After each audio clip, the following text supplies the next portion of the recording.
ni washirika wetu wa mitandao, wanatusikiza wakiwa kwa nyumba zao, wanatusikiza wakiwa kwa gari, wanatusikiza wakiwa mbali. Bwana Yesu apewe sifa. Kanisa yote ya Diet of the Word Church, tunashukuru kwa ajili ya support yenu. Najua kama si support yenu hatungefika hapa, hata singeitwa pastor. So may God bless you. Hii ndio siku yetu tuna summary katika 21 fasting day, tukienda katika ile ibada nyingine. Mungu wa mema na mazuri akatusaidia.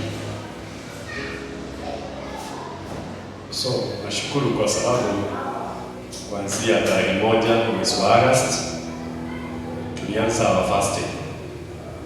Tumeenda 21 days. This is our day that wengine nimewapata kwa simu wakituambia thank you for your prayer that God help us to recover all what we lost the time of hunger. And regardless tumemaliza our 21 days today, ninaomba tuende hapo kukula na kukunywa na freedom. Mungu bado akupatie ile mood. Tulikuwa tuna fast ndio turudie mood ya maombi. You know, the time you are connecting, you're going to be jump started. Utakuwa na mood ya kuomba. Kuna mtu hakuwa na neema ya kuomba. Hata ukienda kwa nyumba yako hutaki kuomba. Ukiwa mahali pale ulipo hutaki kuomba. So that is why tumeshirikiana sisi zote. Na tunapomaliza mwezi wa 9, tena tunaingia maombi ingine inaitwa impactation prayer. Impact ni kitu itaonekana. Fasting is something that you might pray, hauwezi ona saa hizi. The grace of impactations ni tukiomba kitu Bwana atupatie grace of impactations. So tutaingia naye katika hiyo mwezi. Hiyo haubagi maombi mingi. Tunaangalia inawafanya finances katika hali yote spiritual ya. Tunaiangalia katika physical lifestyle. Tutakuwa naye na tutamwelekeza katika jina la Yesu Kristo. So watu wetu wa online, please. Na wakati ambapo umechukua simu yako kwa YouTube, angalia mahali pale ulipo. Try to subscribe kama umebarikiwa. Subscribe there and you like it. Ama when you subscribe there and you like, umetusaidia tuendelee katika hiyo neema, na Mungu wa mbinguni akusaidie. Mungu wa mema na mazuri akusaidie. Na leo ningetaka kugusa sana, niendapo kumaliza sana, tulikuwa tunaongea kuhusu ya kwamba kohani wako. Na leo ninataka kugusa about your pastor. Watu wengi walipoteza sana pastor na kanisa. Na tunapoenda kumalizia kuhusu recovering what we lost, watu wengi walipoteza madhabahu. Watu wengi tuko na wachungaji wa pesa. Tuna wachungaji wa magonjwa. Tuna wachungaji ati wewe ukigonjeka unajua anointed man of God aweza kukuwekelea mikono upone. Yes, katai hiyo.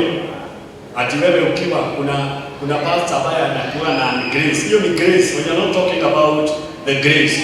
We are talking about what we call your priest. Let we talk about your priest. Because if familia yenu ikosa priest, kama kwenu kulikosa pastor, wote waesaongea everywhere, but you need your family, your life to have a priest. Na hizo ndio vitu zile kadri ya mambo yale tutaendelea watu warudi wakuwe na kohani wao. Nashukuru sana kwa sababu Biblia inasema katika kitabu ya Wahibrania 5 ya kwamba na kila kohani ameinuliwa kwa sababu ya familia fulani, kwa ajili ya watu fulani. Wewe tunaniona, unapata Pastor David yako hapa amepewa neema ya divine, mwingine yako hapa neema ya kuponya, na wengine ako na neema. Hiyo ni neema, lakini tunahitaji uwe na kohani either hata kama hana grace ya uponyaji, hana grace ya deliverance, hana grace ya nini, it is your priest. Yeye ndiye anayesaulizwa. Juu baada ya mambo yote, pastor wote anakuwa answerable in the spirit. Every pastor anakuwa answerable katikati ya neema. Ninataka kuuliza, kila pastor ako answerable to a certain family. Kila pastor anakuwa, kila priest, every priest is answerable to a certain soul. Each and every priest. We are not talking about the grace, we are talking about the priesthood. Na watu wengi walipoteza priesthood wakaanza kuwork na grace. Yes, it is very good. Even me, I work with the grace. But I have to understand the people that I have been called to them. Yeah? Lazima. Nani anaweza kufanyia ibada ya kupokea watoto? Kila wakati ni kukemea, tunakemea. Lakini kuna mtu hapo mahali yako, siku ya leo hufai kushinda ukikemelewa mapepo. Unafaa ufanyiwe ibada. Ibada tu moja, na ule mchungaji anajua misingi yako. Nyinyi tuko Nairobi, tuko Mombasa, nyinyi tuko mitaani. Ni lazima kuwe na kanisa hapo nje yako. Kuna mchungaji hapo hapo. Kuna ukiwezi tembea makanisa 5 hapo 5 kilometers to get to the church. So hapo ndipo tumerecover. Hapo ndipo we need to recover what we lost. We lost the altar, we are fighting for the anointing. Let me tell you, let me not fight the altar, then we are fighting the anointing. Anointing is a car, because anointing, for instance, anointing is like this. Anointing ni mafuta kama haya. Kama hivi. Anointing ni mafuta kama haya. Unaielekeza. Wengine tunatumiana maji ya utakaso.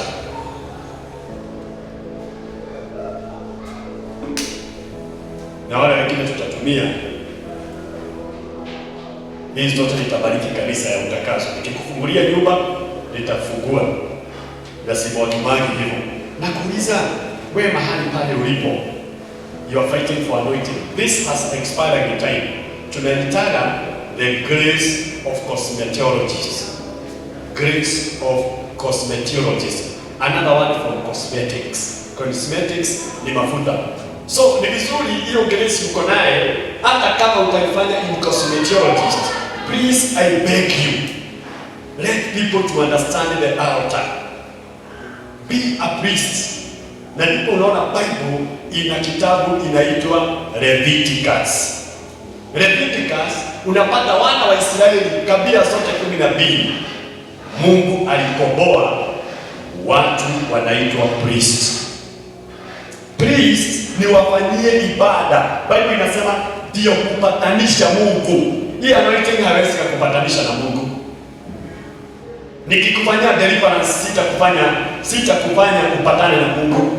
Lakini naweza kuja nikufanyie ibada, nikulete mbele za Bwana, nijue wewe ni dhambi umefanya, nikwambie simama hapa.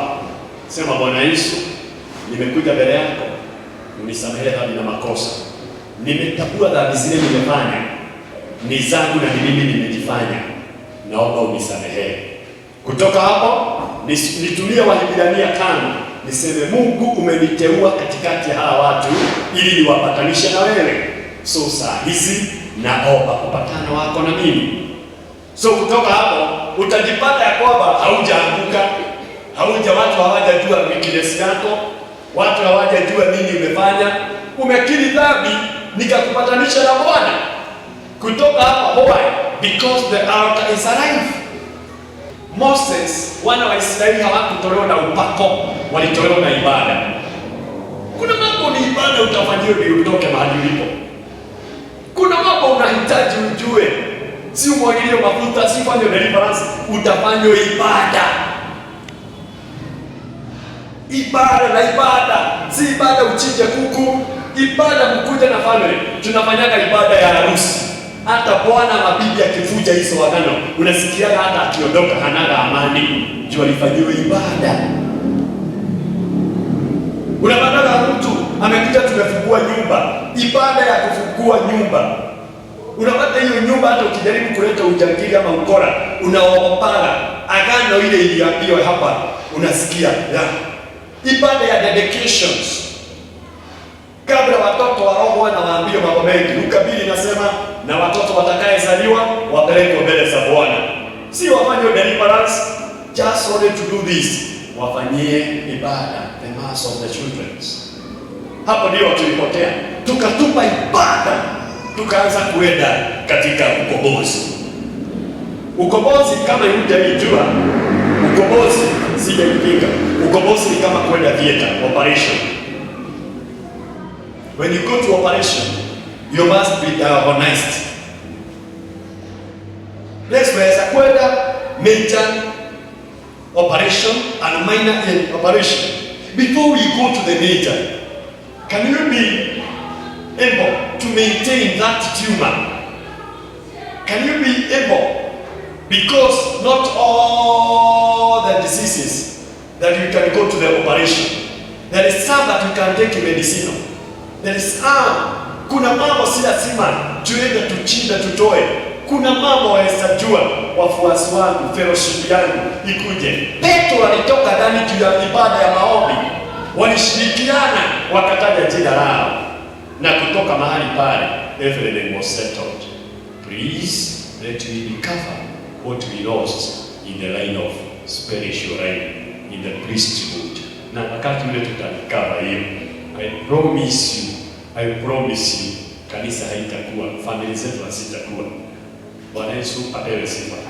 Najua mweza kumbuka mchungaji wenu hapo mahali unanisikiza, alibatiza shosho yako. Ana historia ya shosho yako. For instance, Timothy hakuinuliwa ama hakupelewa mkono ni kwa sababu ya kuombewa sana. Roho Mtakatifu aliongea akasema ya kwamba na tushauriwe Timotheo ni kwa sababu ya imani ya shosho yake.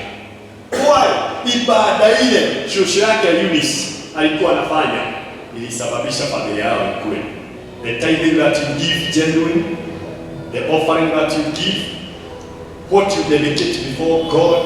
Ati ukijenga nyumba unaomba mchungaji wako, hata kama umejulikana na apostle, hata kama umejulikana na mabishop, hata kama umejulikana, kuna pastor wa diocese yenu, kuna pastor kwa hapo unamwambia pastor, kuja ukanibarikie watoto.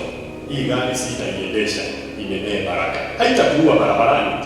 Tusome kitabu cha waraka wa Ibrania lango wa 5 mstari wa kwanza. Maana kila kuhani mkuu aliyetwaliwa katika wanadamu amewekwa kwa ajili ya wanadamu katika mambo ya mhusuyo Mungu, ili atoe matoleo na dhabihu kwa ajili ya dhambi. Amen. Wewe ni kuhani gani ametolewa juu yako? Tumekuwa kupiga wote. Wewe, every pastor, every mwinjilisti, every man of God umempiga, lakini tunasikia kwa kila kuhani ametolewa. Let me ask you. Wewe mahali pale unaniona na unanisikiza, because there is nobody who is anakupendeza. Hakuna kanisa yoyote inakupendeza. Hiyo iko hapo kwako nje inapiga kelele. Hawa wako kwa kanisa kubwa ni devil worshiper. Hawa wengine hawana roho wa Mungu. All the time you talk. Ni pastor gani ama ni kuhani gani imewekwa juu yako ama juu ya familia yenu? Remember you have your priest. Na hiyo duty ile ninaendelea naye, nikiamini ya kwamba popote mliko, let me turudishe njia ya msalaba laini. Mungu nimebadilisha bidii sana. Si I'm not speaking about the diet of the world. Mungu alikuwa ananiambia ya kwamba nihubiri injili ya kurudisha watu kwa msalaba. Tuangalia Golgotha, wote mahali tupo tunatazamia Yesu Kristo ambaye ndiye alipotupatia another starting point of Christianity life. Hatukuwa na njia ya Christianity. Let we come together. May God help you to understand and to know your priest. So topic inaendelea inaitwa God help me to know my priest. Na ninaamini ya kwamba Mungu atakayefanya ujue kuhani wako, kutoka hapo atakuelekeza na mtatoa ibada ile inayofaa. Yeye ni Bwana. Makofi na mwambie Mungu nisaidie kujua kuhani wangu ni nani. Baba wa mbinguni, naamini ya kwamba utatusaidia kujua kuhani wetu. Nasi ambaye ni makuhani utatusaidia kujua kondoo ni gani wale tutapeleka mbele zako. Tubariki na utusaidie na tupatie upako na neema ya kutosha, katika jina la Yesu Kristo mwana wa Mungu ninakuomba. Baba, wakati Miriamu alidhania yeye ndio kuhani, lakini akapigwa sana, akawa na ukoma, wakarudia kwa Musa, akawa kuhani wao, na Musa ukamwambia aidiwe familia ya Haruni na wakawaongoza. Kristo, ninaomba yote ametangatanga barabarani, yote amekosa amani, yote ambaye hana kahani, yote ambaye amekosa njia, uregeze katika njia yako. Oh God, help us to know our priests according to the book of Hebrews 5, in the mighty name of Jesus. Amen.